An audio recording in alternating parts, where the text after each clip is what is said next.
I saw this pending home sales slump to the lowest level since the start of pandemic. That means we have gone back basically 4 years. The economy in the US just not great right now. We know that things have slowed down quite a lot. We've got GDP numbers that showed that, and we had other economic data that has come out that shows that retail investors just not spending as much as before. Even Walmart and Target, they said so themselves during their recent quarterly discussion. So this is not a surprise, okay, that the economy is slowing down now.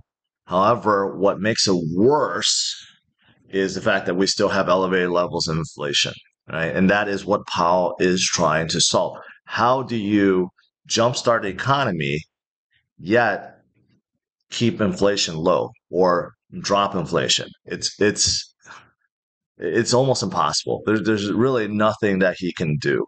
But I think he has to make a decision. What's worse?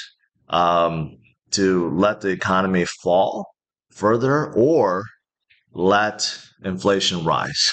I think that's the reason why Bitcoin and Ether are actually up today, despite the US market going down, because I think ultimately everyone thinks that, hey, those rate cuts that we've been hearing about, they will come sooner than later, even though there are a lot of estimates and speculation about how the first one's not going to be happening in the summer. I actually do think maybe end of the summer, maybe mid, like July, August, we could see that very first rate cut because having the U.S. economy falter and get weaker is going to be much worse, right? So I think that is going to happen, which is why actually Bitcoin is showing some strength today, which is really, really, really good. Now, as for elevated levels of inflation, yeah, still high. I mean, we're still 3 point something percent. Fed Chair Powell wants to get down to 2%. At this point in time, I think that's just not possible. I think he has to, again, he's stuck between a rock and a hard place. I don't know what he's going to do.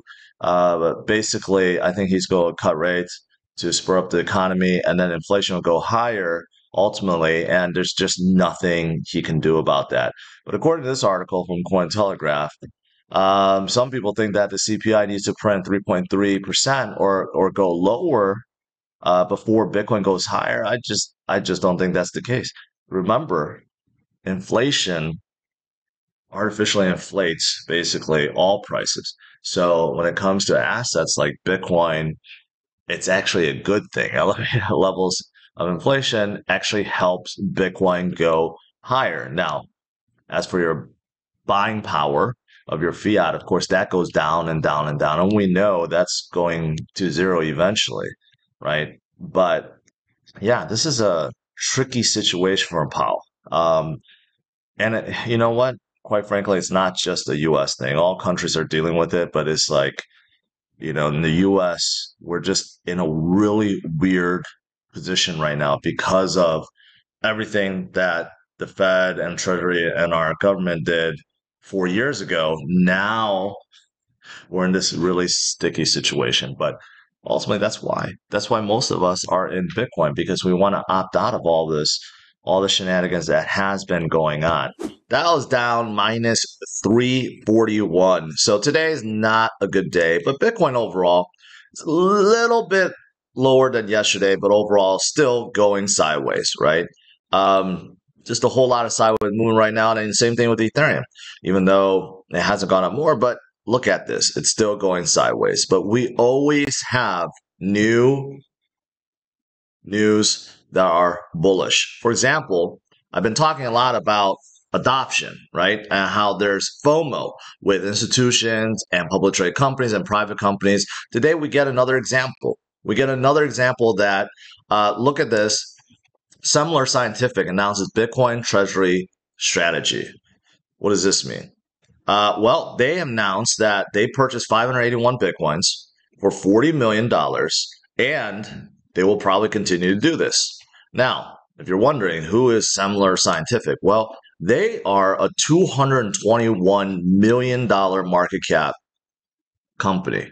So they're not a nobody. They're at the size of MicroStrategy already, and they're implementing a Bitcoin strategy, right? Like You hear about this all the time now. Various companies from around the world that are implementing a Bitcoin strategy, and that is absolutely fantastic.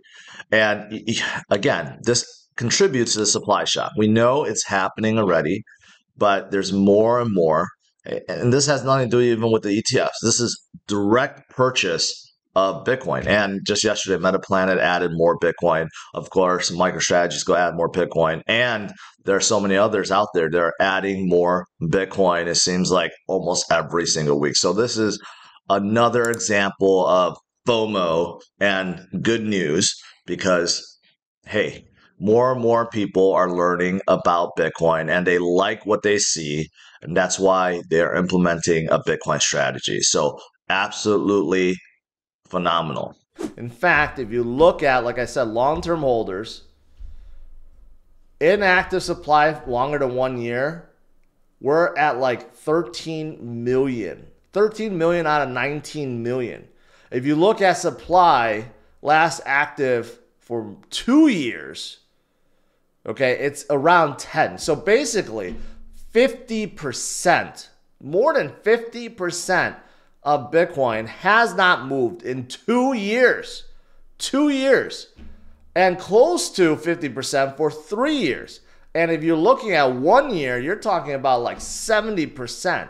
Long-term holders do not care. They will not go away. And that number only increasing right now. Look at it. It's hard to see, but look at the green figure. Inactive supply for more than 3 years. Look at how that's actually skyrocketing right now.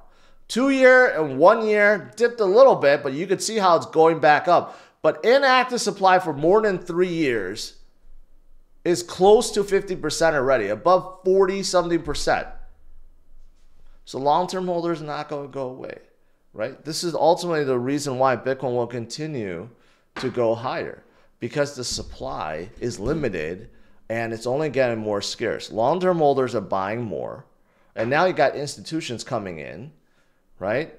You put two and two together, that is what is going to drive Bitcoin higher. Okay, the supply shock I've been talking about, it's real.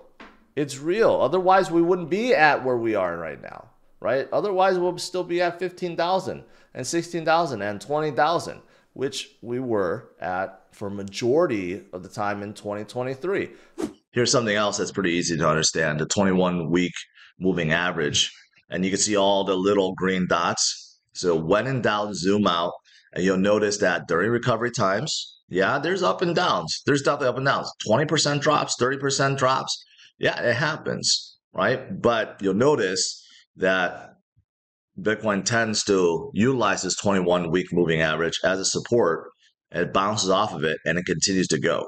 And this 21-week moving average is at an all-time high right now, a lot higher than 2021, right? So you could see that, yeah, even though we had some bounces, we had some up and downs, overall, we're still utilizing this 21-week moving average and we're just climbing higher.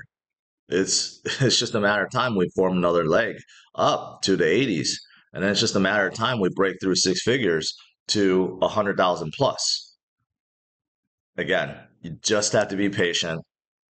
Things are moving according to plan, and nothing really has changed other than a whole lot of FOMO from the institutions. That's really what it comes down to.